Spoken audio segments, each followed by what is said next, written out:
Muito bem, meus amores, vamos voltar à resolução da nossa listinha de estaquiometria. Eu espero que vocês estejam bem em casa, em segurança.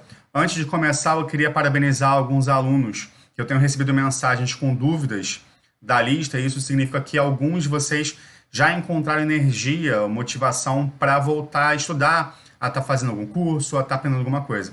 Quem não está ainda encontrando essa motivação, não tem problema algum, tudo ao seu tempo. Tá? Ninguém vai ficar para trás. Se você estiver no momento que você não está pronto para isso ainda, não se preocupe. Se for preciso montar quando voltarmos aulas extras, tá? Para que ninguém fique para trás, a gente vai conseguir chegar no final juntos, ok? Então, continuando esse nosso segundo caso de estequiometria, vou colocar para vocês aqui a cena. Ele vai envolver o grau de pureza de reagentes, tá? O que significa isso? Aquela massa ou aquela quantidade que a gente vai utilizar de reagente, ela não é completamente pura, ou seja, nem tudo que está ali é efetivamente quem vai participar da reação. Tá? Então, no nosso primeiro caso, vou colocar eu aqui para aparecer com vocês. No nosso primeiro caso mais simples, nós vimos que havia uma construção geral para a resolução desse exercício, ou seja, eu identificava se a reação estava balanceada, sempre a mesma sequência. Identificava as espécies que participavam do cálculo, alguém que eu tinha uma informação e outra espécie que se requeria alguma informação. Montava uma primeira relação entre esses dois em mol. Numa segunda linha, convertia essa quantidade de mol para a unidade que o problema estava usando. Na terceira e última linha, o dado que eu tinha do cara que foi dada a informação embaixo da espécie certa e o outro era o nosso X. Vai ser muito próximo do que vai acontecer agora, tá? Qual é a diferença? Deixa eu voltar a aparecer com vocês. Qual é a diferença? A massa ou a quantidade que vai ser informada de reagente, ela não está completamente pura. Significa que nem tudo que está informado ali vai efetivamente reagir. Então, o que a gente vai precisar? Descontar a parte que a gente vai chamar de impureza para identificar a parte que a gente vai chamar de pureza, que é realmente quem vai estar participando da reação. Então, dado uma quantidade de algum reagente impuro, pode ser, por exemplo, um minério. Quando você pensa no minério, vai produzir ferro a partir da hematita. E aí você pegou o minério da natureza. Nem tudo que está ali naquela massa que você extraiu da natureza é o óxido férrico que vai efetivamente poder reagir para formar o ferro metálico. Tá? Parte do que veio junto ali não vai reagir. Então, quanto que vai estar efetivamente reagindo? Você tem que descontar dessa massa inicial o quanto você efetivamente tem no caso do óxido férrico, que seria o reagente. Tá? Então, quem que vai ser usado como dado para a resolução do problema? Não a massa inicial do reagente impuro que foi informado, e sim o cálculo da pureza desse reagente, que vai indicar o quanto que efetivamente ele vai participar da reação. Tá? Vamos ver isso aqui na prática, com a resolução desse próximo exercício aqui, tá? É o 5 da nossa listinha. Fala assim, o calcário é uma rocha que contém carbonato de cálcio. Então, repara, o calcário ele é um minério, ele não é o carbonato de cálcio. O que acontece é que ele tem uma grande quantidade naquela mistura de carbonato de cálcio, ok? Então, calcário e carbonato de cálcio não são a mesma coisa. Às vezes, ele é utilizado até um substituindo o outro, mas em alguns exercícios, mas o correto é identificar que quem vai reagir é o carbonato de cálcio e que junto dele tem uma parte que a gente vai chamar de impureza que não participa da reação, tá? Então a pergunta é, quantos quilos de cal virgem, que é o óxido de cálcio, podem ser preparados por pirólise, que é a decomposição térmica do carbonato de cálcio, nesse caso, de 1 tonelada de calcário contendo 94,6% de carbonato de cálcio. Então, o que significa isso? Nem toda a massa que eu tenho de calcário é o carbonato de cálcio. Quanto que efetivamente é o carbonato de cálcio? 94,6% do que eu tenho de calcário. Então, quem que vai ser o dado que eu vou utilizar para a resolução? A massa de carbonato de cálcio, que é 94,6% da massa inicial que foi informada de 1 tonelada. Tá? Então, na prática, fica assim, ó, a reação está dada e já está balanceada. E aí, a primeira coisa que eu faço é extrair os dados que eu tenho. Quais são esses dados? A massa de calcário e não de carbonato de cálcio é de 1 tonelada. E a pergunta é, qual é a massa de cal virgem ou óxido de cálcio que pode ser substituída a partir dessa 1 tonelada, considerando que a pureza do calcário é de 94,6% em carbonato de cálcio, certo? Então, o que eu vou fazer? Identificar qual é a massa que realmente vai estar participando da reação. Como que eu faço isso? Bem simplesinho. Então, pode dizer o seguinte, a massa de carbonato de cálcio, do CaCO3, ela vai ser 94,6% da massa de calcário informada, tá? Então, aí você tira uma porcentagem, vai encontrar 946 quilos de carbonato de cálcio. Outra forma de fazer isso, eu posso considerar que se toda aquela 1 tonelada, se todos aqueles 1.000 quilos de calcário fossem de carbonato de cálcio, isso corresponderia a uma pureza de 100%. Se o que eu tenho de carbonato de cálcio efetivamente é 94,6%, então qual é a massa que realmente é de carbonato de cálcio? E aí você vai chegar no mesmo número, ok? Então qual é a diferença do primeiro caso para cá? Em vez de utilizar a massa que foi dada diretamente, eu tenho que calcular a pureza em cima dessa massa informada. E o resto é igualzinho. Eu vou montar uma primeira linha que veio do balanceamento relacionando as duas espécies que participam do cálculo, no caso, carbonato de cálcio e o óxido de cálcio. A minha segunda linha, eu vou converter os dois para massa, porque a massa, para o calcário foi informado massa, para o óxido de cálcio foi informado massa também. Então, o mol não serve, eu tenho que usar a massa correspondente ao mol, que é a massa molar. E aí, considerando que as massas já foram dadas, eu posso dizer que um mol corresponde a 100 gramas do carbonato de cálcio, um mol de óxido de cálcio corresponde a 56 gramas dele.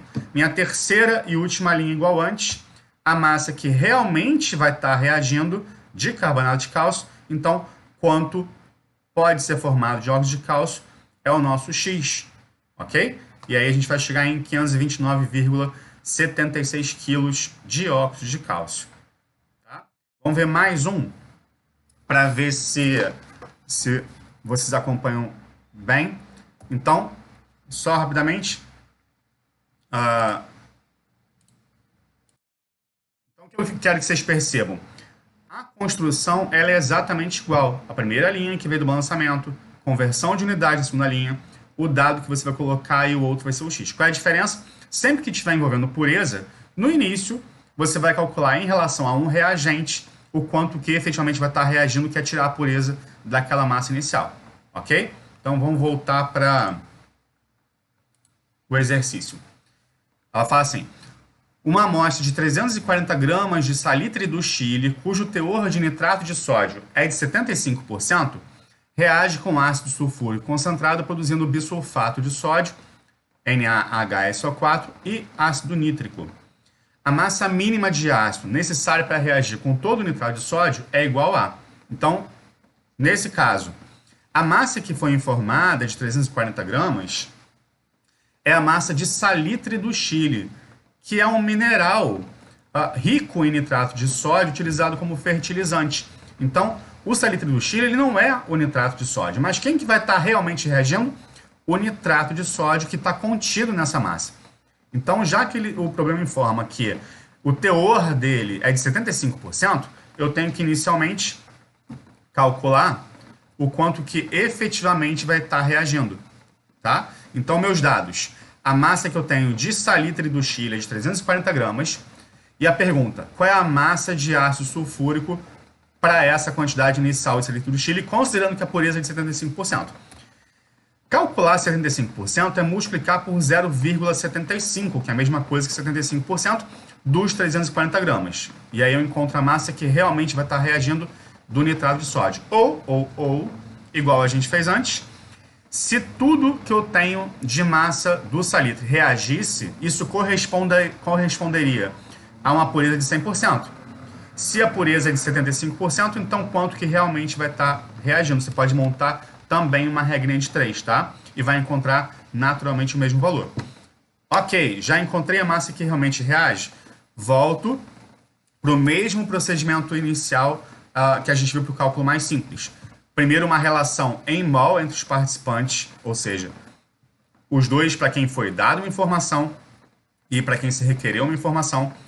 A minha segunda linha, Conversão da unidade que está em mol para que o problema está usando, nesse caso também foi dado massa de um e requerido massa de outro, então converti de 1 mol para massa de 1 mol de cada um desses reagentes. Então, 1 mol de nitrato de sódio, 85 gramas, 1 mol de ácido sulfúrico, 98 gramas. Última e terceira linha. A massa que realmente vai estar reagindo do nitrato de sódio vai estar consumindo quanto de ácido sulfúrico. E vamos encontrar 294 kg de ácido sulfúrico. Ok? Então, último e terceiro caso. O clorato de potássio pode ser decomposto por aquecimento segundo a equação que está aí. A decomposição de 2,45 gramas de uma amostra contendo clorato de potássio produziu 0,72 gramas de oxigênio molecular. Considerando que a reação foi completa, rendimento de 100%, a gente vai chegar daqui a pouquinho, e que somente o clorato de potássio reagiu sob o aquecimento, essa amostra contém, tá? Era uma múltipla escolha, eu para encurtar aqui para não ocupar muito espaço, tirei as opções, mas a pergunta é o quanto que ela contém realmente de clorato de potássio, ou seja, qual é a pureza dele. E aí, nesse caso, é o contrário, tá? Vou voltar para mim aqui rapidinho.